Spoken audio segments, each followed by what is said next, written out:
Generations of Morkens have prospered, farming the Red River Valley outside Castleton and 15 miles northwest of Fargo.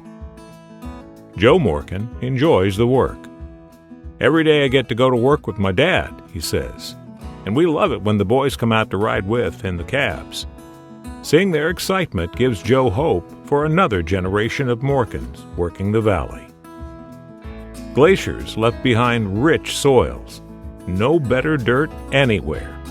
They produce fine crops of corn, soybeans, and sugar beets.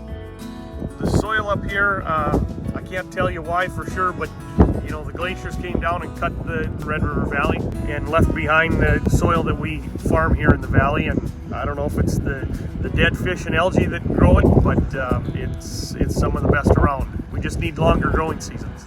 Family makes this farm run.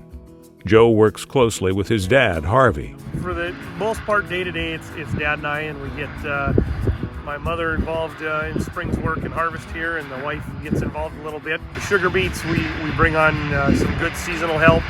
We try to hire a crew in labor, a full crew for sugar beets. And then what'll happen is if we have a full crew for sugar beets, in the afternoon here, I would try to peel off, and my mother and I would go to the soybean field and try to combine soybeans, and Dad would stay and chaperone the beet crew. Joe and his dad are structuring the farm to make it go again for another generation. We are 50-50 right now. We weren't always that way. I had the ground I rented, he had the ground he owned, and then we shared some equipment. And then if we're working towards the transition of the farm, then we rolled into 50-50 and to the point where we can phase him out and retire and take over the other half. They make this 3,400-acre farm work by squeezing everything they can out of the equipment, the land, the weather, and themselves. What we like with the acreage we're at now is all our equipment is pretty well maximized. We could pick up another quarter or two and still get by, but then much more than that, then it's going to take another combine, that kind of investment. So we don't want to grow the farm just to grow the farm. We have to stay profitable. We want to stay around for the boys to come home. Joe is a director with the North Dakota Soybean Council. He's hosted soybean buyers from Mexico, China, and Indonesia. We're always happy to show and discuss the quality of our North Dakota soybean crop and build relationships with our important customers.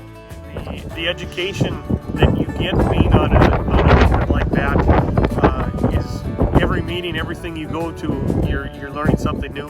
From the farmers he meets while traveling around North Dakota and elsewhere, he's brought home new ideas that make Morken Farm more productive. Started reducing tillage, like a soybean field like this, we won't work back now this fall. We do still work our corn ground.